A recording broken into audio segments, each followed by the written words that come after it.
जय जगन्नाथ बंधुगण आज आमे जानिबा 1 जनवरी 2026 गुरुवार दिन द्वादश राशि राशिफल विषय रे। एही दैनिक राशिफल चंद्रंक गोचर गणना को नहीं आधारित एवं चंद्रंक गोचर गणना आम जीवन रे बहुत प्रभाव पकई थाए। तो आसंतु सर्वप्रथमे जानिबा आजिर तिथि और राशि नक्षत्र विषय रे। आज हेउची 1 जनवरी 2026 गुरुवार पौष शुक्ल पक्ष त्रयोदशी रात्र 10 घंटा 21 मिनिट गति चतुर्दशी। आज रोहिणी नक्षत्र रात्र 10 घंटा 47 मिनिट गति मृगशिरा नक्षत्र। आज वृषचंद्र अहोरात्र। आजिर पर्वोत्सव इंग्राजी नववर्ष 2026 आरंभ। आजिर शुभ बेला प्रातः 6 घंटा 32 मिनिट रु 7 घंटा 59 मिनिट पर्यंत। आजिर सूर्योदय प्रातः 6 घंटा 31 मिनिट। आजिर सूर्यास्त संध्या 5 घंटा 23 मिनिट। आज बिछा राशि पुरुष मानक घात चंद्र एवं तुला ओ कुंभ राशि घात भार। आज बैगण खाइबा निषिद्ध।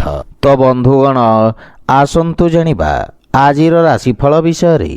ता पूर्वरु आम चैनल को जो माने नुआ करी आछंती तले थिबा लाल रंगर सब्सक्राइब बटन को दबे आम चैनल को सब्सक्राइब करंतु ओ पाखरे थिबा घंटी बटन को दबे ऑल रे सिलेक्ट करंतु कहीं आमे अपलोड करितबा प्रत्येक वीडियो रो नोटिफिकेशन आपण सर्वप्रथमे पाई परिबे। तो प्रथमे जानिबा मेष राशि विषय रे। चंद्रदेवंक आपणंक द्वितीय भाव रे गोचर आपणंक कलात्मक तथा रचनात्मक पक्ष को प्रकाशित करिब। आपणंक प्रतिभा को समाज रे परिचय ओ प्रसिद्धि मिलिब। सामाजिक कार्य क्षेत्र रे आपणंक योगदानर प्रशंसा हेब। आपणंक व्यक्तित्वर चारिपार्श्व चर्चा हेब। पारिवारिक जीवन रे परिवारर पूर्ण सहयोग मिलिब तथा पितांक मार्गदर्शन रु आपणंक कार्य क्षेत्र रे सफलता तथा प्रसिद्धि अर्जन करिबे। पारिवारिक सदस्यंक सहित उत्तम समय अतिबाहित करिबे एवं कोनोसी कार्य रे आवश्यकता थिले यात्रा करंतु अन्यथा यात्रा करिबा उचित नुहे। आर्थिक स्थिति क्षेत्र रे समय उत्तम अनुकूल रहिब एवं मध्यम अवधिर निवेश लाभदायक साब्यस्त हेब। स्वास्थ्य अवस्था को नहीं असावधानता आपणंक चिंतार कारण हेब। पूर्वरु देखा दउथवा दूरत्वर अंत घटिब एवं आर्थिक स्थिति क्षेत्र रे सुधार आसिब। पारिवारिक संपत्ति रे मध्य वृद्धि घटिब किंतु कार्य व्यस्तता कारणरू किछि शारीरिक थकापण अनुभव करिबे। सेतिपई खाद्यपेय प्रति विशेष ध्यान रखंतु। आज आपण ओं श्री महालक्ष्मी नमः मंत्र जप करंतु शुभ फल पाइबे। वृष राशि आपणंक राशि स्थानरु चंद्रदेवंक गोचर कारणरू पूर्वरु देखा दउथवा समस्यार समाधान हेब एवं आपणंक आत्मविश्वास बढ़िबा कारणरू आपणंक व्यक्तित्व रे चमक आसिब। आपणंक स्वभाव रे क्रोध रे हानि घटिब एवं चिंतारू मुक्ति मिलिब। व्यावसायिक तथा व्यापार क्षेत्र रे सुधार हेबा कारणरू मन प्रसन्न रहिब। आपण निज कार्य क्षेत्र रे किछि नुआ परिवर्तन करिबे जहा भविष्यत रे आपणंकु सकारात्मक परिणाम प्रदान करिब। पारिवारिक जीवन रे जीवन साथी आपणंक व्यक्तित्व रे आसीथिबा परिवर्तन रु प्रभावित हेबे। संतान पक्षरु कोनोसी प्रकार शुभ समाचार आपणंक चिंता को कम करिब। पितांक सहयोगरु आपणंक अटकी थिबा कार्य रे प्रगति आसीब। परिवारर वरिष्ठ सदस्यंक स्वास्थ्य अवस्थार विषय ध्यान रखंतु एवं माता पितांक सेवा करंतु। आर्थिक स्थिति क्षेत्र रे जदि कोनोसी निवेश करिबा को चाहुछंती ताहेले पितांक परामर्श अवश्य नियंतु। परिवारर अनावश्यक खर्च रे नियंत्रण लागि रहिब किंतु दिनचर्या प्रभावित हेबा कारणरू कार्य रे बाधा विघ्न देखा देई पारे। सेथिपई स्वास्थ्य प्रति सचेत रहंतु। आज आपण गोपाल सहस्र नामर पाठ करंतु शुभ फल पाइबे। मिथुन राशि आपणंक द्वादश भाव रे चंद्रदेवंक गोचर व्यवसाय रे किछि हानिर जोग उत्पन्न करि पारे। कार्य क्षेत्र रे किछि अप्रिय स्थिति उत्पन्न होई पारे। एही समय आपणंकु निज लंबित कार्य को ପୂରଣ କରିବାର ଅବସର ପ୍ରଦାନ କରିବ। ସେଥିପାଇଁ କୌଣସି ନୂଆ କାର୍ଯ୍ୟ ହାତକୁ ନିଅନ୍ତୁ ନାହିଁ। ଅସୁରକ୍ଷିତ କାର୍ଯ୍ୟରେ କ୍ଷତିର ସମ୍ଭାବନା ରହିଛି। ବିଶେଷ ରୂପରେ କୌଣସି ପ୍ରକାର ନିବେଶରୁ ଆଜି ଆପଣ ଦୂରେଇ ରୁହନ୍ତୁ। ରୋଜଗାର କ୍ଷେତ୍ରରେ କୌଣସି ପରିବର୍ତ୍ତନ ପାଇଁ ମଧ୍ୟ ସମୟ ଶୁଭ ନୁହେଁ ଏବଂ ପାରିବାରିକ ଜୀବନରେ ସ୍ଥିତି ସାମାନ୍ୟ ସଂଘର୍ଷପୂର୍ଣ୍ଣ ରହିବ। ବିଶେଷ ରୂପରେ କୌଣସି ପ୍ରକାର ଅନାବଶ୍ୟକ ଋଣ ଦେବା ନେବାରୁ ଆପଣ ଦୂରେଇ ରୁହନ୍ତୁ, ଅନ୍ୟଥା କ୍ଷତିର ସମ୍ଭାବନା ରହିଛି। ଆର୍ଥିକ ରୂପରେ ମଧ୍ୟ ସମୟ ସଂଘର୍ଷପୂର୍ଣ୍ଣ ରହିବ ଏବଂ କୌଣସି ପ୍ରକାର ନିବେଶ ତଥା ସମ୍ପତ୍ତିର କ୍ରୟ ବିକ୍ରୟ ଉଚିତ ସମୟ ପର୍ଯ୍ୟନ୍ତ ଟାଳି ଦିଅନ୍ତୁ। କିନ୍ତୁ ସ୍ୱାସ୍ଥ୍ୟାବସ୍ଥା ଉତ୍ତମ ଅନୁକୂଳ ରହିବ। ଆଜି ଆପଣ ତୁଳସୀ ବୃକ୍ଷରେ ଜଳ ଅର୍ପଣ କରନ୍ତୁ, ଶୁଭ ଫଳ ପାଇବେ। କର୍କଟ ରାଶି, ଆପଣଙ୍କ ଲାଭ ଭାବରେ ଚନ୍ଦ୍ରଦେବଙ୍କ ଗୋଚର ଆପଣଙ୍କ ଲାଭର ସ୍ଥିତିକୁ ଆହୁରି ବୃଦ୍ଧି କରିବାର ଅବସର ପ୍ରଦାନ କରିବ। ଅଟକିଥିବା କାର୍ଯ୍ୟରେ ପ୍ରଗତି ଆସିବ ଏବଂ ଆକସ୍ମିକ ଧନ ଲାଭର ଯୋଗ ରହିଛି। ବାଣିଜ୍ୟ ବ୍ୟବସାୟ କ୍ଷେତ୍ରରେ ଆପଣଙ୍କ ଦ୍ୱାରା ପୂର୍ବରୁ କରାଯାଇଥିବା କାର୍ଯ୍ୟ ଆପଣଙ୍କୁ ଉତ୍ତମ ପରିଣାମ ପ୍ରଦାନ କରିବ। ବ୍ୟବସାୟରେ ବୃଦ୍ଧି ହେବ ତଥା ପଦୋନ୍ନତି ଓ ବେତନ ବୃଦ୍ଧିର ସମ୍ଭାବନା ରହିଛି। ପାରିବାରିକ ଜୀବନରେ ଜୀବନସାଥୀଙ୍କ ସହିତ କୌଣସି କଥାକୁ ନେଇ ମନମତାନ୍ତର ଦେଖାଦେଇପାରେ। ମାତାଙ୍କ ପକ୍ଷରୁ ପୂର୍ଣ୍ଣ ସହଯୋଗ ଆପଣଙ୍କୁ ପ୍ରାପ୍ତି ହେବ ଏବଂ ପାରିବାରିକ ବାତାବରଣ ସୁଖଦ ରହିବ। ଛୋଟ ବାଳକମାନଙ୍କ ସହିତ ଆପଣ ଉତ୍ତମ ସମୟ ବ୍ୟତୀତ କରିବେ ତଥା ଆପଣଙ୍କ କାର୍ଯ୍ୟବ୍ୟସ୍ତତାରେ ବୃଦ୍ଧି ଘଟିବ। ପ୍ରେମ ଜୀବନରେ ନୂଆ ଉର୍ଜାର ସଞ୍ଚାର ହେବ। ଆର୍ଥିକ ସ୍ଥିତି ସୁଦୃଢ଼ ହେବାକୁ ଲାଗିବ। ଅନାବଶ୍ୟକ ଖର୍ଚ୍ଚରେ ନିୟନ୍ତ୍ରଣ କରିବାର ଆବଶ୍ୟକତା ରହିଛି ଏବଂ ଏହା ସହିତ ସ୍ୱାସ୍ଥ୍ୟ ପ୍ରତି ମଧ୍ୟ ବିଶେଷ ଧ୍ୟାନ ରଖନ୍ତୁ ଏବଂ ଦିନଚର୍ଯ୍ୟାକୁ ନିୟମିତ ରଖିବାର ପ୍ରୟାସ ସହାୟକ ସିଦ୍ଧ ହେବ। ଆଜି ଆପଣ ଗୋମାତାଙ୍କୁ ଖାଇବାକୁ ଦିଅନ୍ତୁ, ଶୁଭ ଫଳ ପାଇବେ। ସିଂହ ରାଶି, ଆଜି ଆପଣଙ୍କ କାର୍ଯ୍ୟକ୍ଷେତ୍ରରେ ନୂଆ ଯୋଜନାରେ ପ୍ରଗତି ହେବ। ବ୍ୟବସାୟୀ ମାନଙ୍କ ପାଇଁ ରୋଜଗାରର ନୂଆ ଉତ୍ତମ ଅବସର ପ୍ରାପ୍ତି ହେବ। ଉଚ୍ଚ ଅଧିକାରୀଙ୍କ ପୂର୍ଣ୍ଣ ସହଯୋଗ ମିଳିବ ଏବଂ ରାଜକୀୟ ପକ୍ଷରେ ଯୋଡ଼ି ହୋଇଥିବା ବ୍ୟକ୍ତିଙ୍କୁ ଆର୍ଥିକ ଲାଭ ମିଳିବ। ନୂଆ ବ୍ୟବସାୟର ପ୍ରାରମ୍ଭ କରିବା ପାଇଁ ସମୟ ଅତ୍ୟନ୍ତ ଶୁଭ ରହିବ ଏବଂ ଲାଭର ସ୍ଥିତି ଉତ୍ତମ ଅନୁକୂଳ ରହିଛି। ଆପଣଙ୍କ ନୂଆ ବିଚାର ତଥା କ୍ରାନ୍ତିକାରୀ ଭାବନା କାର୍ଯ୍ୟକ୍ଷେତ୍ରରେ ଉତ୍ତମ ପରିଣାମ ପ୍ରଦାନ କରିବ। ପାରିବାରିକ ଜୀବନରେ ପିତାଙ୍କ ସମ୍ପର୍କରେ ସୁଧାର ଆସିବ ଏବଂ ପରିବାରରେ ହସ ଖୁସିର ବାତାବରଣ ଲାଗି ରହିବ।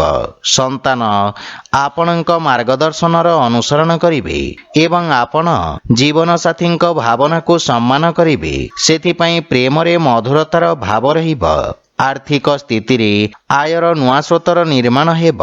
ଆର୍ଥିକ ସ୍ଥିତି ପୂର୍ବ ଅପେକ୍ଷା ସୁଦୃଢ଼ ହେବାକୁ ଲାଗିବ ଏବଂ ସ୍ୱାସ୍ଥ୍ୟାବସ୍ଥା ଉତ୍ତମ ଅନୁକୂଳ ରହିଛି। କିନ୍ତୁ ଶ୍ୱାସ ସମ୍ବନ୍ଧିତ ରୋଗୀ ସ୍ୱାସ୍ଥ୍ୟାବସ୍ଥାର ବିଶେଷ ଧ୍ୟାନ ରଖନ୍ତୁ। ଆଜି ଆପଣ ଅସହାୟ ଗରିବ ବ୍ୟକ୍ତିଙ୍କୁ ସାହାଯ୍ୟ କରନ୍ତୁ, ଶୁଭ ଫଳ ପାଇବେ। କନ୍ୟା ରାଶି, ଆପଣଙ୍କ ଭାଗ୍ୟ ଭାବରେ ଚନ୍ଦ୍ରଦେବଙ୍କ ଗୋଚର ପୂର୍ବ ସମୟରୁ ଚାଲି ଆସୁଥିବା ସମସ୍ୟାର ସ୍ଥିତିରେ ସୁଧାର ଆଣିବ ଏବଂ ଭାଗ୍ୟ ଆପଣଙ୍କ ସପକ୍ଷରେ ରହିବ। ଅସୁରକ୍ଷିତ କାର୍ଯ୍ୟ ତଥା ସେୟାର ମାର୍କେଟ ଆଦିରେ ଲାଭବାନ ହେବେ। ବିଦ୍ୟାର୍ଥୀ ଛାତ୍ରଛାତ୍ରୀମାନଙ୍କ ପାଇଁ ସମୟ ଅନୁକୂଳ ହେବାକୁ ଲାଗିବ। ରୋଜଗାର ପାଇଁ ପ୍ରୟାସରତ ବ୍ୟକ୍ତିଙ୍କୁ କିଛି ଶୁଭ ସମାଚାର ମିଳିବ ଏବଂ ପାରିବାରିକ ସମ୍ପର୍କରେ ଦେଖାଦେଉଥିବା କଠୋରତା ଦୂର ହେବ। ମାନସିକ ଚିନ୍ତାରୁ ମୁକ୍ତି ମିଳିବ।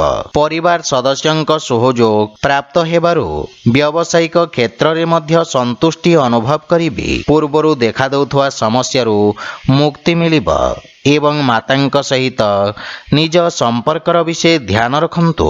ଛୋଟ ଭାଇ ଭଉଣୀଙ୍କ ସହଯୋଗରୁ ଲାଭ ପ୍ରାପ୍ତି ହେବ ଏବଂ ଆର୍ଥିକ ସ୍ଥିତିରେ ସେୟାର ମାର୍କେଟ ଆଦିରୁ ଆକସ୍ମିକ ଲାଭର ଯୋଗ ରହିଛି। ଆର୍ଥିକ ସ୍ଥିତି କ୍ଷେତ୍ରର ସୁଧାର ହେବ। ସ୍ୱାସ୍ଥ୍ୟ ପକ୍ଷ ଆହୁରି ମଜବୁତ ହେବାକୁ ଲାଗିବ। ଅସ୍ଥାୟୀ ରୋଗରୁ ମୁକ୍ତି ମିଳିବ। ଆଜି ଆପଣ ଭଗବାନ ଶିବଙ୍କ ଆରାଧନା କରନ୍ତୁ, ଶୁଭ ଫଳ ପାଇବେ। ତୁଳା ରାଶି, ଆପଣଙ୍କ ଅଷ୍ଟମ ଭାବରେ ଚନ୍ଦ୍ରଦେବଙ୍କ ଗୋଚର କାରଣରୁ ଆପଣଙ୍କୁ ନିଜ କାର୍ଯ୍ୟରେ କିଛି ସମସ୍ୟାର ସାମ୍ନା କରିବାକୁ ପଡ଼ିପାରେ, କିନ୍ତୁ ଆକସ୍ମିକ ଧନଲାଭର ଯୋଗ ରହିଛି। ସାମାଜିକ କାର୍ଯ୍ୟରେ ଆପଣଙ୍କ ଯୋଗଦାନ ଆପଣଙ୍କ ପ୍ରଭାବ କ୍ଷେତ୍ରରେ ବୃଦ୍ଧି କରିବ। ବିପରୀତ ପରିସ୍ଥିତିରେ ମଧ୍ୟ ଆପଣଙ୍କ କାର୍ଯ୍ୟ କରିବାର କ୍ଷମତା ଆପଣଙ୍କ ସହକର୍ମୀମାନଙ୍କୁ ପ୍ରଭାବିତ କରିବ। ପାରିବାରିକ ଜୀବନରେ ପରିବାରର କୌଣସି ସଦସ୍ୟଙ୍କ ସହିତ ମତଭେଦ ଦେଖାଦେଇପାରେ, କିନ୍ତୁ ଆପଣ ନିଜ ବାଣୀର କୌଶଳରେ ସମସ୍ତଙ୍କୁ ପ୍ରଭାବିତ କରିବେ। ଜୀବନସାଥୀଙ୍କ ସହିତ ସମ୍ପର୍କରେ ପ୍ରଗାଢ଼ତା ଆସିବ, କିନ୍ତୁ ପିତାଙ୍କ ସ୍ୱାସ୍ଥ୍ୟାବସ୍ଥାର ବିଷୟ ଧ୍ୟାନ ରଖନ୍ତୁ। ପ୍ରେମ ସମ୍ବନ୍ଧରେ ମାନସିକ ଶାନ୍ତି ବା ପ୍ରସନ୍ନତା ଅନୁଭବ କରିବେ ଏବଂ ଆର୍ଥିକ ସ୍ଥିତିରେ ଆର୍ଥିକ ଲାଭ ମିଳିବ। ଶୁଭ କାର୍ଯ୍ୟରେ କରାଯାଇଥିବା ନିବେଶ ଆପଣଙ୍କ ଲାଭର ସ୍ଥିତିକୁ ଦ୍ୱିଗୁଣିତ କରିବ। ମାନସିକ ଚିନ୍ତା ସ୍ୱାସ୍ଥ୍ୟାବସ୍ଥାକୁ ଖରାପ କରିପାରେ। ବିଶେଷ ରୂପରେ ଅନିୟମିତ ରକ୍ତଚାପ ରୋଗୀଙ୍କୁ ସ୍ୱାସ୍ଥ୍ୟାବସ୍ଥାର ଧ୍ୟାନ ରଖିବା ଉଚିତ। ଆଜି ଆପଣ ଗୋମାତାଙ୍କୁ ଖାଇବାକୁ ଦିଅନ୍ତୁ, ଶୁଭଫଳ ପାଇବେ। ବିଛା ରାଶି, ଆପଣଙ୍କ ସପ୍ତମ ଭାବରେ ଚନ୍ଦ୍ରଦେବଙ୍କ ଗୋଚର ଆପଣଙ୍କୁ ନିଜ ସମସ୍ତ ସମସ୍ୟାକୁ ସାମ୍ନା କରିବାର ଶକ୍ତି ପ୍ରଦାନ କରିବ। ଆପଣଙ୍କୁ ଉଚ୍ଚ ଅଧିକାରୀଙ୍କ ସହଯୋଗ ପ୍ରାପ୍ତି ହେବ ଏବଂ ସମସ୍ତ ନିର୍ଣ୍ଣୟ ଆପଣଙ୍କୁ ଆଶାତୀତ ସଫଳତା ପ୍ରଦାନ କରିବ। ଯଦି ଭାଗୀଦାରୀ ଭାବରେ କୌଣସି କାର୍ଯ୍ୟକୁ ପ୍ରାରମ୍ଭ କରିବାର ଯୋଜନା କରୁଛନ୍ତି, ତାହେଲେ ସମୟ ଅତ୍ୟନ୍ତ ଶୁଭ ରହିଛି। ବିଦ୍ୟାର୍ଥୀ ଛାତ୍ରଛାତ୍ରୀମାନଙ୍କୁ କିଛି ନୂଆ ଶିଖିବାର ଅବସର ମିଳିବ ଏବଂ ପାରିବାରିକ ଜୀବନରେ ଯେକୌଣସି ନୂଆ କାର୍ଯ୍ୟ ମାତାପିତାଙ୍କ ଆଶୀର୍ବାଦ ନେଇକି କରନ୍ତୁ, ସଫଳତା ପାଇପାରିବେ। ସନ୍ତାନଙ୍କ ସ୍ୱାସ୍ଥ୍ୟ ତଥା ଭବିଷ୍ୟତ ସମ୍ବନ୍ଧିତ ଚିନ୍ତା ଆପଣଙ୍କୁ ବ୍ୟଥିତ କରିବ। ଜୀବନସାଥୀଙ୍କ ସହିତ ସମ୍ପର୍କରେ ମଧୁରତା ଆସିବ ଏବଂ ପରସ୍ପରର ଭୁଲ ବୁଝାମଣା ଦୂର ହେବାକୁ ଲାଗିବ। ପ୍ରେମ ଜୀବନରେ ଏକ ନୂଆ ଜୀବନର ପ୍ରାରମ୍ଭ ହେବ। ଆର୍ଥିକ ସ୍ଥିତି ସୁଦୃଢ଼ ହେବା ସହିତ ଆଂଶିକ ଲାଭ ମଧ୍ୟ ମିଳିବ। ରାଜକୀୟ କାର୍ଯ୍ୟରେ ସଫଳତା ପ୍ରାପ୍ତ କରିବେ ଏବଂ ପେଟ ସମ୍ବନ୍ଧିତ ରୋଗରୁ ମୁକ୍ତି ମିଳିବ, କିନ୍ତୁ ସ୍ୱାସ୍ଥ୍ୟାବସ୍ଥାର ବିଷୟ ଧ୍ୟାନ ରଖନ୍ତୁ। ଆଜି ଆପଣ ଭଗବାନ ବିଷ୍ଣୁଙ୍କୁ ତୁଳସୀ ଦଳ ଅର୍ପଣ କରନ୍ତୁ, ଶୁଭଫଳ ପାଇବେ। ଧନୁରାଶି, ଚନ୍ଦ୍ରଦେବଙ୍କ ଆପଣଙ୍କ ଷଷ୍ଠ ଭାବରେ ଗୋଚର ଆପଣଙ୍କ ଖର୍ଚ୍ଚରେ ବୃଦ୍ଧି ଘଟାଇବ। ଆପଣ ନିଜ ବୁଦ୍ଧିବଳ ଓ କୌଶଳରେ ନିଜ ସମସ୍ତ ଲକ୍ଷ୍ୟକୁ ପ୍ରାପ୍ତ କରିବେ। ଆପଣଙ୍କ କିଛି ଗୁପ୍ତ ଶତ୍ରୁ ଆପଣଙ୍କ ଛବିକୁ ଖରାପ କରିବାର ପ୍ରୟାସ କରିବେ। ନୂଆ ଲୋକଙ୍କ ସହିତ ଦେଖା ସାକ୍ଷାତ ହେବ ଏବଂ କ୍ୟାରିୟରରେ ଉତ୍ତମ ଉନ୍ନତିର ଯୋଗ ରହିଛି। କୌଣସି ପ୍ରକାର ନୂଆ କାର୍ଯ୍ୟରେ ଆପଣ ମନ ବଳେଇବେ। କାର୍ଯ୍ୟକ୍ଷେତ୍ରର ସ୍ଥିତିରେ ସୁଧାର ଆସିବ ଏବଂ ସହଯୋଗୀଙ୍କ ପରାମର୍ଶ ଲାଭଦାୟକ ସାବ୍ୟସ୍ତ ହେବ। ପାରିବାରିକ ଜୀବନରେ ପରିବାର ସଦସ୍ୟଙ୍କ ପୂର୍ଣ୍ଣ ସହଯୋଗ ମିଳିବ ଏବଂ ମାର୍ଗଦର୍ଶନ ପ୍ରାପ୍ତି ହେବ। ପରିବାର ସଦସ୍ୟଙ୍କ ସ୍ୱାସ୍ଥ୍ୟାବସ୍ଥାର ବିଷୟ ଧ୍ୟାନ ରଖନ୍ତୁ। ପ୍ରେମ ଜୀବନରେ ବାଣୀର କଠୋରତା କାରଣରୁ ସମ୍ବନ୍ଧରେ ଫାଟ ସୃଷ୍ଟି ହୋଇପାରେ। ସେଥିପାଇଁ ଅନାବଶ୍ୟକ ଯୁକ୍ତିତର୍କ ଓ ବାଦବିବାଦରୁ ଆପଣ ଦୂରେଇ ରୁହନ୍ତୁ। ଆର୍ଥିକ ସ୍ଥିତି କ୍ଷେତ୍ରରେ ବନ୍ଧୁମିତ୍ର ବା ସମ୍ପର୍କୀୟଙ୍କ ଠାରୁ ଆର୍ଥିକ ସହଯୋଗ ମିଳିବାର ସମ୍ଭାବନା ରହିଛି। ଆଜି ଆପଣ ପକ୍ଷୀଙ୍କୁ ଦାନା ଖାଇବାକୁ ଦିଅନ୍ତୁ, ଶୁଭଫଳ ପାଇବେ। ମକର ରାଶି, ଆପଣଙ୍କ ରାଶି ସ୍ଥାନରୁ ପଞ୍ଚମ ଭାବରେ ଚନ୍ଦ୍ରଦେବଙ୍କ ଗୋଚର ଆପଣଙ୍କ ରଚନାତ୍ମକ କ୍ଷମତାର ବୃଦ୍ଧି ଘଟାଇବ। ସଙ୍ଗୀତ ଓ ସାହିତ୍ୟ କ୍ଷେତ୍ରରେ ଜଡ଼ିତ ବ୍ୟକ୍ତିଙ୍କୁ ନୂଆ ଅବସର ପ୍ରାପ୍ତି ହେବ। ବ୍ୟବସାୟରେ ସହଯୋଗୀଙ୍କ ଦ୍ୱାରା ଲାଭର ସ୍ଥିତିରେ ବୃଦ୍ଧି ଘଟିବ। କାର୍ଯ୍ୟକ୍ଷେତ୍ରର ବିସ୍ତାର ହେବାର ଯୋଗ ରହିଛି ଏବଂ ବିଦ୍ୟାର୍ଥୀ ଛାତ୍ରଛାତ୍ରୀମାନଙ୍କ ପାଇଁ ମଧ୍ୟ ସମୟ ଉତ୍ତମ ପରିଣାମ ପ୍ରଦାନକାରୀ ରହିବ। ଆପଣ ନିଜର ସମସ୍ତ ଲକ୍ଷ୍ୟକୁ ପୂରଣ କରି ମାତାପିତା ଓ ଗୁରୁଜନଙ୍କୁ ଗୌରବାନ୍ୱିତ କରିବେ। ପାରିବାରିକ ଜୀବନରେ ପରିବାରରେ ହସ ଖୁସି ଓ ସୁଖ ଶାନ୍ତିର ବାତାବରଣ ଲାଗି ରହିବ। ମାତାଙ୍କ ସହିତ ଥିବା ମନମତାନ୍ତର ଦୂର ହେବ ଏବଂ ସନ୍ତାନଙ୍କ ଉନ୍ନତିରେ ଆପଣ ବିଶେଷ ଆନନ୍ଦ ଅନୁଭବ କରିବେ ତଥା ସନ୍ତାନ ଆପଣଙ୍କ ଆଜ୍ଞାର ପାଳନ କରିବେ। ଭାଇ ଭଉଣୀଙ୍କ ସହଯୋଗରୁ ଆପଣ ସମସ୍ତ କାର୍ଯ୍ୟରେ ସଫଳତା ଅର୍ଜନ କରିବେ। ଆର୍ଥିକ ସ୍ଥିତି ମଧ୍ୟମ ଧରଣର ରହିବ। ବ୍ୟାପାର ବାଣିଜ୍ୟ କ୍ଷେତ୍ରରେ ଆଶାତୀତ ପରିଣାମ ପାଇବା ପାଇଁ ଅଧିକ ପ୍ରୟତ୍ନ କରିବାର ଆବଶ୍ୟକତା ରହିଛି। ସ୍ୱାସ୍ଥ୍ୟାବସ୍ଥାରେ ସୁଧାର ଆସିବ ଏବଂ ଅଧିକ କାର୍ଯ୍ୟବ୍ୟସ୍ତତା କାରଣରୁ କିଛି ଥକାପଣ ଅନୁଭବ କରିବେ। ଆଜି ଆପଣ ଶ୍ରୀ ଜଗନ୍ନାଥଙ୍କ ପୂଜାର୍ଚ୍ଚନା କରନ୍ତୁ, ଶୁଭ ଫଳ ପାଇବେ। କୁମ୍ଭ ରାଶି, ଆପଣଙ୍କ ରାଶିରୁ ଚତୁର୍ଥ ଭାବରେ ଚନ୍ଦ୍ରଦେବଙ୍କ ଗୋଚର ଆପଣଙ୍କ ବ୍ୟବସାୟରେ କିଛି ଉଚ୍ଚନୀଚର ସ୍ଥିତି ଉତ୍ପନ୍ନ କରିବ। ଲାଭ ପାଇବା ପାଇଁ ସମୟର ଅପେକ୍ଷା କରିବାକୁ ପଡ଼ିବ ଏବଂ ଆଶାତୀତ ପରିଣାମ ନ ପାଇବାରୁ ମାନସିକ ଚିନ୍ତା ଲାଗି ରହିବ। ଆପଣଙ୍କ ବ୍ୟବସାୟର ବିସ୍ତାର ବିଶେଷଜ୍ଞଙ୍କ ପରାମର୍ଶ ଅନୁଯାୟୀ କରନ୍ତୁ। କୌଣସି ପ୍ରକାର ଅସୁରକ୍ଷିତ କାର୍ଯ୍ୟ କରିବା ପୂର୍ବରୁ ଭଲ ଭାବରେ ବୁଝାମଣା କରିନିଅନ୍ତୁ। ପାରିବାରିକ ଜୀବନରେ ଅନାବଶ୍ୟକ ଖର୍ଚ୍ଚକୁ ନେଇ ସମସ୍ୟା ଦେଖାଦେଇପାରେ। ବୈବାହିକ ଜୀବନରେ ଜୀବନ ସାଥୀଙ୍କ ସହିତ ଭୁଲ ବୁଝାମଣାକୁ ନେଇ ମନମତାନ୍ତର ଦେଖାଦେଇପାରେ। ଧୈର୍ଯ୍ୟ ସହିତ ଜୀବନ ସାଥୀଙ୍କ ସହିତ କଥାବାର୍ତ୍ତା କରନ୍ତୁ ଏବଂ କୌଣସି ପ୍ରକାର ଅନାବଶ୍ୟକ ବାଦବିବାଦରୁ ଆପଣ ଦୂରେଇ ରୁହନ୍ତୁ। କିନ୍ତୁ ପ୍ରେମ ଜୀବନରେ ନୂଆ ସମ୍ପର୍କ ଯୋଡ଼ି ହେବ। ଆର୍ଥିକ ସ୍ଥିତି ମଧ୍ୟମ ରହିବ, କିନ୍ତୁ ଉଧାରି ଦେବାନେବା ବା ଋଣ ଭାରରୁ ଦୂରେଇ ରୁହନ୍ତୁ ଏବଂ ଭବିଷ୍ୟତକୁ ଗଠନ କରିବା ପାଇଁ କାର୍ଯ୍ୟ କରିବାର ଆବଶ୍ୟକତା ରହିଛି। ମାନସିକ ଚିନ୍ତାରୁ ମୁକ୍ତି ପାଇବା ପାଇଁ ଯୋଗାଭ୍ୟାସ ବା ପ୍ରାଣାୟାମର ଅଭ୍ୟାସ କରନ୍ତୁ। ଆଜି ଆପଣ ହନୁମାନ ଚାଳିଶାର ପାଠ କରନ୍ତୁ, ଶୁଭ ଫଳ ପାଇବେ। ମୀନ ରାଶି, ଆପଣଙ୍କ ତୃତୀୟ ଭାବରେ ଚନ୍ଦ୍ରଦେବଙ୍କ ଗୋଚର ଆପଣଙ୍କ ଯଶ ଓ ମାନ ସମ୍ମାନରେ ବୃଦ୍ଧି କରିବ ଏବଂ ଆପଣ ସାମାଜିକ କଲ୍ୟାଣକାରୀ କାର୍ଯ୍ୟରେ ପ୍ରସନ୍ନତା ସହିତ ସହଯୋଗ କରିବେ। ଲୋକେ ଆପଣଙ୍କ କାର୍ଯ୍ୟକୁ ଓ ଆପଣଙ୍କୁ ପ୍ରଶଂସା କରିବେ। ଆଜି ଆପଣଙ୍କୁ ସଞ୍ଚାର ମାଧ୍ୟମରେ ଲାଭ ପ୍ରାପ୍ତି ହେବ। ପାରିବାରିକ ଜୀବନରେ ପରିବାର ସଦସ୍ୟଙ୍କ ପୂର୍ଣ୍ଣ ସହଯୋଗ ମିଳିବ ଏବଂ ଜୀବନସାଥୀଙ୍କ ସମ୍ପର୍କରେ ପ୍ରଗାଢ଼ତା ଆସିବ। ପରସ୍ପର ମଧ୍ୟରେ ସହଯୋଗ ଓ ଉତ୍ତମ ବୁଝାମଣାର ଭାବନା ଉତ୍ପନ୍ନ ହେବ। ପିତାଙ୍କ ମାର୍ଗଦର୍ଶନ ଓ ସହଯୋଗ ପ୍ରାପ୍ତି ହେବ। ଆର୍ଥିକ ସ୍ଥିତି ଆହୁରି ସୁଦୃଢ଼ ହେବାକୁ ଲାଗିବ। ଏହା ସହିତ ଆପଣଙ୍କ ଆର୍ଥିକ ମହତ୍ୱାକାଂକ୍ଷାର ପୂର୍ତ୍ତି ହେବ, କିନ୍ତୁ ଅନାବଶ୍ୟକ ଖର୍ଚ୍ଚରେ ସାବଧାନ ରହିବାର ଆବଶ୍ୟକତା ରହିଛି।